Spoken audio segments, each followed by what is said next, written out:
نحمدہ ونصلی علی رسولہ الکریم اما بعد فاعوذ باللہ من الشیطان الرجیم بسم اللہ الرحمن الرحیم اللہم صلی علی محمد وعلی آل محمد کما صلیت علی ابراہیم وعلی آل ابراہیم انک حمید مجید اللہم بارک علی محمد وعلی آل محمد کما بارکت علی ابراہیم وعلی آل ابراہیم انک حمید مجید۔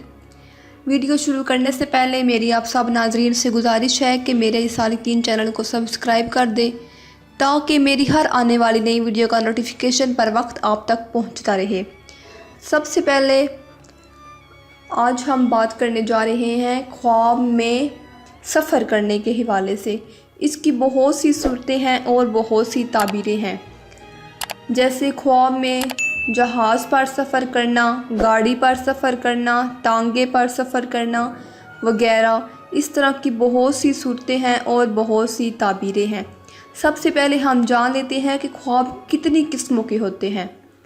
خواب دو قسم پر ہیں، ایک خواب حکم یعنی فیصلہ کن جو درست ہوتا ہے، دوسرے استغاث و احلام جو پریشان اور گندے خواب ہوتے ہیں۔ استغاث گھاس کے جنگلوں کو کہتے ہیں، یعنی گھاس کی طرح سبزہ زاروں میں تفریق ہے، اور خواب پریشان بھی تین قسم پر ہیں، بعد طبیعت اور خواہش کے غلبے سے، اور بعد شیطان کی نمائش سے، اور بعد نفس کی اپنی باتوں سے، اور یہ تینوں قسمیں درست نہیں ہیں۔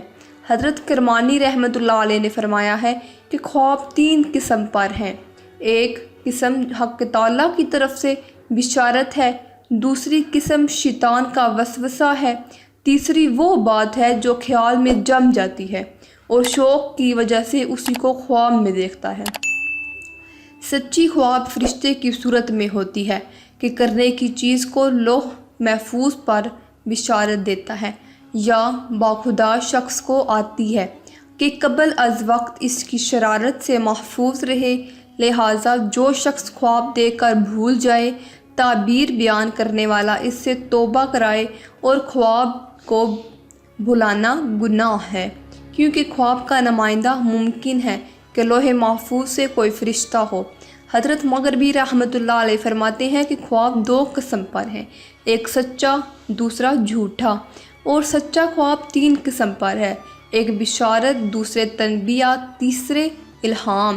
بشارت کی قسم ہے کہ حق تعالیٰ نے ایک فرشتہ لوح محفوظ پر مقرر کیا ہے تاکہ جو کچھ نیکی اور بدی فرزند آدم کے سر پر آنے والی ہے اس کو اس کی اطلاع کرے اور اس پر خواب میں ظاہر کرے۔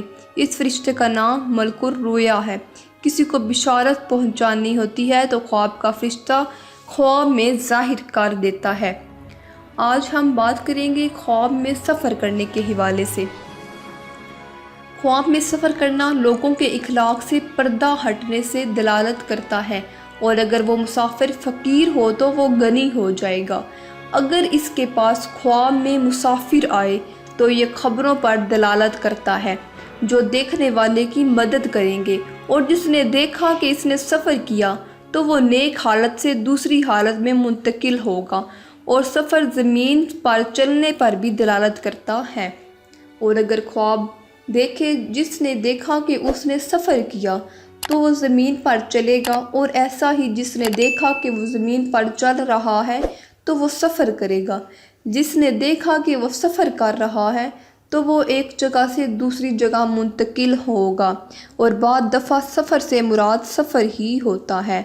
سفر سے واپسی بیداری میں توبہ کرنے اور گناہوں سے واپسی پر دال ہے، اور سفر سے واپس لوٹنا حاجت پوری ہونے پر بھی دلالت ہے۔ جس نے دیکھا کہ اس نے پیدل سفر کیا تو یہ کوئی قرضہ ہے جو اس پر غالب آئے گا۔ جس نے دیکھا کہ وہ کسی گھر سے کسی مجہول علاقہ میں منتقل ہوا ہو تو وہ سفر کرے گا۔